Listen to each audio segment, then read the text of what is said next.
ದೇವರು ನಮ್ಮ ಹತ್ತಿರ ಬರುವುದಿಲ್ಲ, ದೇವರನ್ನು ಹುಡುಕಿ ನಾವು ಹೊರಡಬೇಕು. ಹಾಗೆಯೇ ಹೊರಟ ಹಿರಿಯ ಜೀವಗಳು ಇವು. ಇವರ ಮನೋಬಲವನ್ನು ನೋಡಿ ನಾನು ಹುರುಪಿನಿಂದ ಹೊರಟಿರುವೆ ದೇವರನ್ನು ಕಾಣಲು. ನಮಸ್ತೆ. ನನ್ನ ಜೀವನ ಪಯಣದಲ್ಲಿ ನಾನಿಂದು ನಿಮ್ಮನ್ನು ಗಂಗೋತ್ರಿ ಗೋಮುಖ ತಪೋವನಕ್ಕೆ ಕರ್ಕೊಂಡು ಹೋಗ್ತೀನಿ. ಬನ್ನಿ ಹೋಗ್ಬರೋಣ. ಗಂಗೋತ್ರಿಯಿಂದ ಸುಮಾರು 18 ಕಿಲೋಮೀಟರ್ಗಳಷ್ಟು ಚಾರಣ, ಹಾಗೆಯೇ 4460 ಮೀಟರ್ಗಳಷ್ಟು ಎತ್ತರದಲ್ಲಿದೆ ಗೋಮುಖ ತಪೋವನ. ಶ್ರೀಯುತ ಡಾಕ್ಟರ್ ಗಜಾನನ್ ಶರ್ಮಾ ಅವರ ಗೋಮುಖ ಕರಗಿ ಹೋಗುವ ಮುನ್ನ ಕಣ್ತುಂಬಿಕೊಳ್ಳೋಣ ಎನ್ನುವ ಪುಸ್ತಕವನ್ನ ಓದಿದ ಮೇಲಂತೂ ನನ್ನ ಗೋಮುಖ ನೋಡುವ ಮಹದಾಸೆ ಇನ್ನೂ ಹೆಚ್ಚಾಯಿತು. ಇಲ್ಲಿಯ ಹಿಮಚ್ಛಾದಿತ ಭವ್ಯವಾದ ಶಿವಲಿಂಗ ಮತ್ತೆ ಭಾಗೀರಥಿ ಶಿಖರಗಳನ್ನು ನೋಡುವುದೇ ಒಂದು ಆನಂದ. ಇಚ್ಛಾಶಕ್ತಿ ಮನೋಬಲ ಇದ್ದರೆ ಏನನ್ನಾದರೂ ಸಾಧಿಸಬಹುದು ಅಂತ ಒಂದು ಉತ್ಕಟವಾದ ಉದ್ದೇಶ ಇಟ್ಕೊಂಡು ನಾನು ಹೋದೆ. ಆದರೆ ದೈವ ಬಲ ಇಲ್ಲ ಅಂದರೆ ನಾವೇನನ್ನೂ ಸಾಧಿಸಲು ಸಾಧ್ಯ ಇಲ್ಲ ಅನ್ನೋದು ಈ ಒಂದು ಚಾರಣ ನನಗೆ ಕಲಿಸಿಕೊಟ್ಟ ಒಂದು ಪಾಠ. ಹಾಗಾದರೆ ಭಗೀರಥನ ಕಠಿಣ ತಪಸ್ಸಿಗೆ ಮೆಚ್ಚಿ ಭೂಮಿಗೆ ಜಿಗಿದ ಭಾಗೀರಥಿಯ ಉಗಮ ಸ್ಥಾನದ ದರ್ಶನ ನನಗಾಗಲಿಲ್ವಾ? ಬನ್ನಿ, ನನ್ನ ಚಾರಣದ ಪ್ರತಿಯೊಂದು ವಿವರಗಳನ್ನು ನಿಮ್ಮ ಜೊತೆ ಹೇಳ್ತಾ ಹೋಗ್ತೀನಿ. ಇದೊಂದು ನಿಮಗೆ ಕೂಡ ಮಾರ್ಗದರ್ಶನ ಆಗ್ಬೋದು ಅನ್ನೋದು ನನ್ನ ಅನಿಸಿಕೆ. 3-4 ತಿಂಗಳು ಮುಂಚಿತವಾಗಿಯೇ ಬೆಂಗಳೂರಿನ ವಿಮಾನ ನಿಲ್ದಾಣದಿಂದ ಡೆಹ್ರಾಡೂನ್ಗೆ ಹೋಗಲಿಕ್ಕೆ ಏರೋಪ್ಲೇನ್ ವಿಮಾನವನ್ನು ಬುಕ್ ಮಾಡ್ಕೊಂಡಿದ್ವಿ. ಹಾಗೆಯೇ ಏರೋಪ್ಲೇನಿಂದ ಡೆಹ್ರಾಡೂನ್ಗೆ ಬಂದು ಡೆಹ್ರಾಡೂನ್ನಿಂದ ನಾವು ಈಗ ಹೊರಟಿದ್ದು ಉತ್ತರ ಕಾಶಿಯ ಕಡೆಗೆ. ಉತ್ತರಾಖಂಡ ದೇವಭೂಮಿಯಲ್ಲಿ ಈಗ ಚಾರ್ಧಾಮ್ ಯಾತ್ರೆಯ ಸಂಭ್ರಮ. ಎಲ್ಲಿ ನೋಡಿದರೂ ಜನ ಹಾಗೆಯೇ ಗಾಡಿ. ಹಾಗಾಗಿ ಟ್ರಾಫಿಕ್ ಜಾಮ್ನಿಂದಾಗಿ ನಾವು ಉತ್ತರ ಕಾಶಿಯಿಂದ ಗಂಗೋತ್ರಿಗೆ ಹೋಗುವ ವೇಳೆಗಾಗಲೇ ರಾತ್ರಿ 8:30 ಸಮಯ ಆಗ್ಬಿಟ್ಟಿತ್ತು. ತುಂಬಾ ಸುಸ್ತಾಗಿತ್ತು. ಇಲ್ಲಿಯ ಪಂಜಾಬ್ ಸಿಂಧ್ ಕ್ಷೇತ್ರ ಗಂಗೋತ್ರಿಯಲ್ಲಿ ಒಂದು ರೂಮ್ ಮಾಡಿದ್ವಿ. ಮಂದಿರದ ಹತ್ರನೇ ಇತ್ತು. ನಾನು, ನಮ್ಮ ಯಜಮಾನರು, ನಮ್ಮೊಂದಿಗೆ ನನ್ನ ಮಗನನ್ನು ಕೂಡ ಕರ್ಕೊಂಡು ಹೋಗಿದ್ವಿ. ಯಾಕೆಂದ್ರೆ ಮಕ್ಕಳಿದ್ರೆ ಒಂದು ಧೈರ್ಯ ಅಂತ. ಅವನು ಬೇಗ ಹೋಗ್ಬಿಟ್ಟು ಇಲ್ಲಿಯ ಅರಣ್ಯ ಇಲಾಖೆ ರೇಂಜ್ ಆಫೀಸ್ ಗಂಗೋತ್ರಿಗೆ ಹೋಗ್ಬಿಟ್ಟು ಪರ್ಮಿಷನ್ ತಗೊಂಡು ಬಂದ. 200 ರೂಪೀಸ್ ಪರ್ ಪರ್ಸನ್. ಅವನು ರಾತ್ರಿನೇ ಹೋಗ್ಬಿಟ್ಟು ಆ ಕೆಲಸನೆಲ್ಲ ಮುಗಿಸ್ಬಿಟ್ಟು ಬಂದ. ಬೆಳಿಗ್ಗೆ ಬೇಗ ಎದ್ದು ಚಾರಣ ಹೋಗ್ಬೇಕು ಅನ್ನೋದು ಅವನ ಉದ್ದೇಶ. ಯಾಕೆಂದ್ರೆ ಅವರಿಗೆ ಆಫೀಸ್ ಅದು ಇದು ರಜಾಗಳ ಪ್ರಾಬ್ಲಮ್ ಇರುತ್ತೆ. ಹಾಗಾಗಿ ಬೇಗ ಹೋಗಿ ಬಂದ್ಬಿಡೋಣ, ನಮ್ಮ ಉದ್ದೇಶ ಸಫಲವಾಗಬೇಕು, ಆಮೇಲೆ ಮಳೆಗಿಳೆ ಎಲ್ಲ ಬಂದ್ರೆ ಹೋಗೋಕ್ಕಾಗಲ್ಲ ಎನ್ನುವುದು ಅವನ ಒಂದು ಅಭಿಪ್ರಾಯ. ಗಂಗೋತ್ರಿ ಮಂದಿರದಿಂದ ಸುಮಾರು 2 ಕಿಲೋಮೀಟರ್ಗಳಷ್ಟು ನಡೆದ ಮೇಲೆ ನಮಗೆ ಕಾಣುತ್ತೆ ಈ ಒಂದು ರಾಷ್ಟ್ರೀಯ ಉದ್ಯಾನವನದ ಗೇಟ್. ಇಲ್ಲಿ ನಮ್ಮಲ್ಲಿರೋ ಪ್ಲಾಸ್ಟಿಕ್ ಅದನ್ನೆಲ್ಲ ಚೆಕ್ ಮಾಡ್ತಾರೆ. ಹಾಗೆಯೇ 500 ರೂಪೀಸ್ ಡೆಪಾಸಿಟ್ ತಗೋತಾರೆ. ಪ್ರತಿ ಪರ್ಸನ್ಗೆ 500 ರೂಪಾಯಿ. ಅಂದ್ರೆ ನಾವು ಅಲ್ಲಿ ಏನೂ ಪ್ಲಾಸ್ಟಿಕ್ ಅನ್ನಲ್ಲೇ ಎಸಿಬಾರದು ಅನ್ನುವ ಒಂದು ಉದ್ದೇಶ. ನನ್ನ ಕಳಕಳಿ ಕೂಡ ಇದೆ. ದಯವಿಟ್ಟು ಯಾರು ಇಂತಹ ಒಂದು ಜಾಗದ ಪಾವಿತ್ರ್ಯತೆಯನ್ನ ಉಳಿಸ್ಕೊಳ್ಳಿ. ಅಲ್ಲೆಲ್ಲ ಪ್ಲಾಸ್ಟಿಕ್ ಬಾಟ್ಲ್ಗಳನ್ನೆಲ್ಲ ಎಸೆದು ಬರಬೇಡಿ. ನಾವಂತೂ ಆ ಕೆಲಸ ಮಾಡಲಿಲ್ಲ ಅಂತ ಹೇಳ್ತಾ ಬನ್ನಿ ಮುಂದೆ ಹೋಗೋಣ. ಈ ಚಾರಣಕ್ಕೆ ಒಬ್ರು ಗೈಡನ್ನ ಕರ್ಕೊಂಡು ಹೋದ್ರೆ ಒಳ್ಳೇದು. ನಮ್ಮ ಗೈಡ್ ಇವರು ಶ್ರೀ ಕೇಶವ್ ಅಂತ ಹೇಳ್ಬಿಟ್ಟು. ಇವ್ರ ನಂಬರ್ನ ನಾನು ಡಿಸ್ಕ್ರಿಪ್ಷನ್ ಬಾಕ್ಸ್ ಅಲ್ಲಿ ಹಾಕಿರ್ತೀನಿ. ಬೇಕಾದವರು ಕಾಂಟ್ಯಾಕ್ಟ್ ಮಾಡಿ. ಇವರು ಪರ್ಮಿಷನ್ ಅದನ್ನೆಲ್ಲ ಅರೇಂಜ್ ಮಾಡಿ ಕೊಡ್ತಾರೆ. ಹಾಗೇನೆ ತುಂಬಾ ಒಳ್ಳೆಯ ಮನುಷ್ಯ ಕೂಡ ಹೌದು. ಗೋಮುಖ ತಪೋವನ ಇವೆಲ್ಲ ರಾಷ್ಟ್ರೀಯ ಉದ್ಯಾನವನದ ಅಂಡರ್ ಅಂದ್ರೆ ಅರಣ್ಯ ಇಲಾಖೆಗೆ ಬರುವುದರಿಂದ ಇಲ್ಲೆಲ್ಲ ಹೋಗಬೇಕು ಅಂತಂದ್ರೆ ಪರ್ಮಿಷನ್ ತಗೊಳ್ಳೇಬೇಕು. ಆದರೆ ಪರ್ಮಿಷನ್ ಅನ್ನ ಆನ್ಲೈನ್ ಅಲ್ಲೇ ತಗೊಳ್ಬೇಕು ಎನ್ನುವ ಒಂದು ಅವಶ್ಯಕತೆ ಏನಿಲ್ಲ. ನಮಗೆಲ್ಲ ಅದೇ ತರ ಒಂದು ಕನ್ಫ್ಯೂಷನ್ ಇತ್ತು. ದೇವಸ್ಥಾನದ ಹತ್ರನೇ ಇದೆ ಇವರ ಒಂದು ಆಫೀಸು, ರೇಂಜ್ ಆಫೀಸ್. ಅಲ್ಲಿ ಹೋಗ್ಬಿಟ್ಟು ಬೆಳಿಗ್ಗೆ 8ರಿಂದ ಸಂಜೆ 8 ತನಕ ಟಿಕೆಟ್ ಕೊಡ್ತಾರೆ. ಒಂದು ದಿನಕ್ಕೆ 150 ಜನರಿಗಷ್ಟೇ ಒಳಗಡೆ ಬಿಡ್ತಾರೆ. ಈ ಪರ್ಮಿಷನ್ ಏನಿದ್ರು ಗೋಮುಖ ಹೋಗ್ಲಿಕ್ಕೆ ಮಾತ್ರ.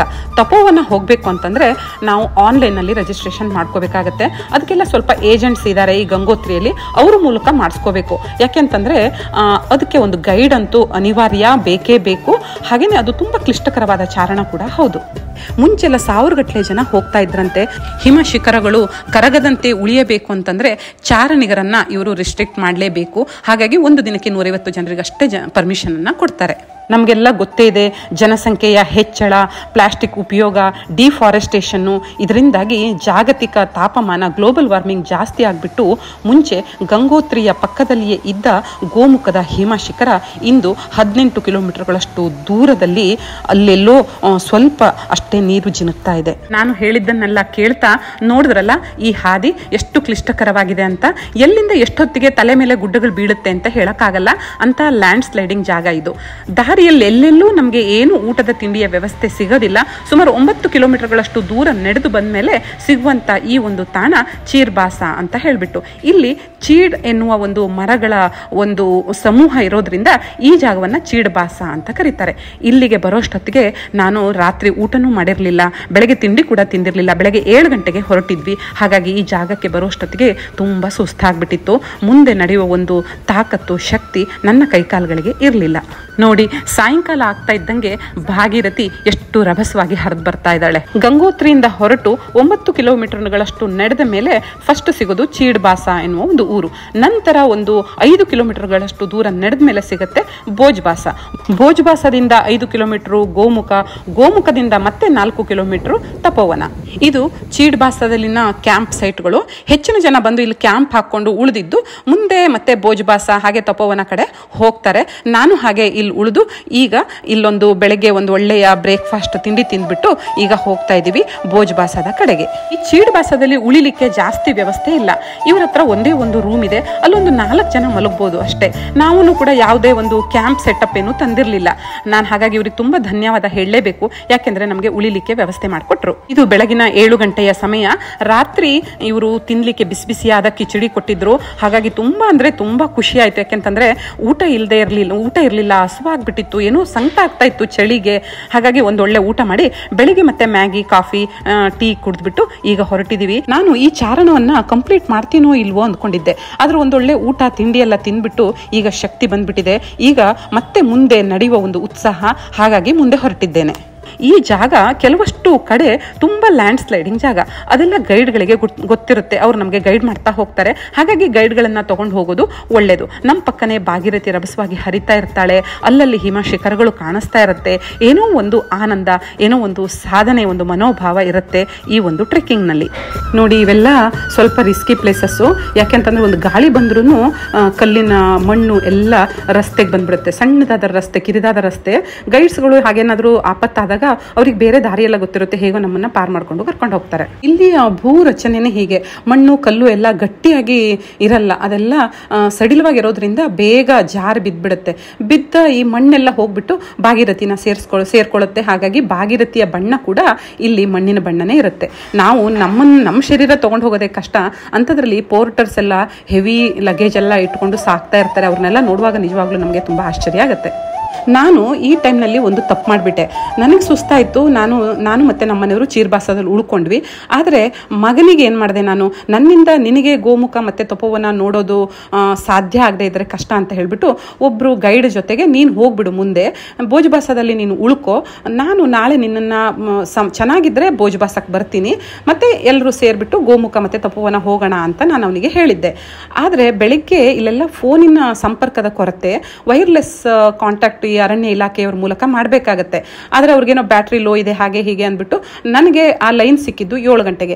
7 ಗಂಟೆಗೆ ನಾವು ಭೋಜ್ಬಾಸಕ್ಕೆ ಫೋನ್ ಮಾಡೋ ಅಷ್ಟೊತ್ತಿಗೆ ಅವನು ಏನು ಮಾಡಿಬಿಟ್ಟಿದ್ದ, ನನ್ನ ಮಗ ನಾವು ಬರ್ತೀವೋ ಇಲ್ವೋ, ಅಮ್ಮಂಗೆ ಸುಸ್ತಾಗಿದೆ, ವಾಪಸ್ಸು ಗಂಗೋತ್ರಿಗೆ ಹೋಗಿರ್ಬೋದು ಅಂತ ಹೇಳಿಬಿಟ್ಟು ಅವನು ಗೈಡ್ ಜೊತೆಗೆ ಮುಂದೆ ಹೋಗ್ಬಿಟ್ಟಿದ್ದ. ಹಾಗಾಗಿ ನಮಗೆ ಅವನು ಸಿಕ್ಕಲಿಲ್ಲ. ಹಾಗಾಗಿ ಪರ್ಮಿಷನ್ ಲೆಟರ್ಸು ಅದೆಲ್ಲ ಅವನ ಜೊತೆಗೆ ಆಗೋಯ್ತು. ಹೇಗೂ ಬಂದಿದ್ದೀವಿ, ಗೈಡ್ ಜೊತೆಲಿದ್ದಾನೆ, ಸರಿ ಹೋಗೇ ಬಿಡೋಣ, ಗೋಮುಖ ತನಕನಾದರೂ ಹೋಗೋಣ ಅಂತ ಹೇಳಿಬಿಟ್ಟು ನಾವು ರಿಸ್ಕ್ ತಗೊಂಡು ಇವಾಗ ಹೋಗ್ತಾ ಇದ್ದೀವಿ.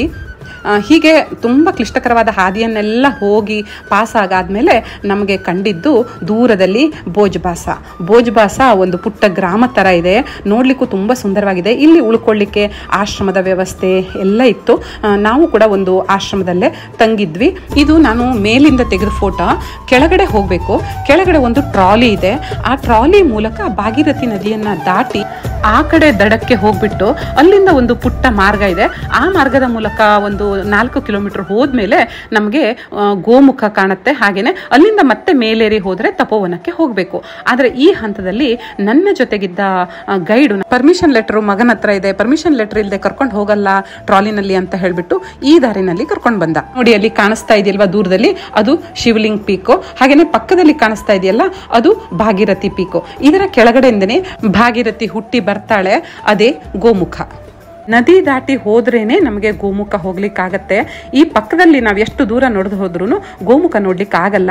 ಯಾಕೆಂದ್ರೆ 2016 ವರುಣಾಘಾತದಿಂದ ಅಲ್ಲಿ ಗ್ಲೇಷಿಯರ್ಸ್ ಎಲ್ಲ ಬಿದ್ದುಬಿಟ್ಟು ನಾವು ಗೋಮುಖ ತನಕ ಹೋಗಕ್ಕೆ ಆಗದಿಲ್ವಂತೆ. ನೋಡಿ, ಇಲ್ಲಿ ನನಗೆ ಬಂದಿದ್ದಕ್ಕೆ ಗೋಮುಖ ಕಾಣದೇ ಇದ್ರೂ ಈ ಒಂದು ಐಬ್ಯಾಕ್ಸ್ಗಳು, ಇದನ್ನ ಬ್ಲೂ ಶೀಪ್ ಅಂತ ಕರೀತಾರೆ, ಇದನ್ನ ನೋಡಿದೆ ಒಂದು ಗುಂಪಲ್ಲಿ ಇರ್ತವೆ. ನೋಡ್ಲಿಕ್ಕೆ ಒಂಥರ ತುಂಬಾ ಖುಷಿ ಆಗತ್ತೆ. ನೋಡಿ ಎಷ್ಟು ಸುಂದರವಾಗಿದೆ ಅಲ್ವಾ ಐಬ್ಯಾಕ್ಸ್ಗಳು. ಆಕ್ಚುಲಿ 7 ಗಂಟೆಗೆ ಹೊರಟ ನಾವು ಭೋಜ್ಬಾಸಕ್ಕೆ 10 ಗಂಟೆಗಿಂತ ಮುಂಚೆನೆ ಬಂದು ತಲುಪಿದ್ವಿ. ನಾವು ಕೆಳಗಡೆ ಹೋಗ್ಬಿಟ್ಟು ಆ ಟ್ರಾಲಿ ಹತ್ರ ವೆಯ್ಟ್ ಮಾಡಿ, ಟ್ರಾಲಿಯಿಂದ ಅಲ್ಲಿ ಸ್ವಲ್ಪ ನಮ್ಮ ಗೈಡ್ ಎಲ್ಲ ನಮ್ಮನ್ನ ಅದನ್ನ ಟ್ರಾಲಿ ಎಳಿಬೇಕು, ಅದು ತುಂಬಾ ಕಷ್ಟ. ಅದನ್ನ ಅವಾಯ್ಡ್ ಮಾಡೋದಕ್ಕಾಗಿ ನಮ್ಮ ಗೈಡ್ ಏನ್ ಮಾಡ್ದ, ಅಲ್ಲಿ ನಿಮ್ಮ ಹತ್ರ ಪರ್ಮಿಷನ್ ಲೆಟರ್ ಇಲ್ಲ, ಪರ್ಮಿಷನ್ ಲೆಟರ್ ನಿಮ್ಮ ಮಗನ ಹತ್ರ ಇದೆ, ನಿಮ್ಗೆ ಅಲ್ಲೆಲ್ಲ ಬಿಡಲ್ಲ ಅಂತ ನಮ್ಮನ್ನ ಮೇಲ್ಗಡೆ ರಸ್ತೆನಲ್ಲಿ ಕರ್ಕೊಂಡು ಹೋದ.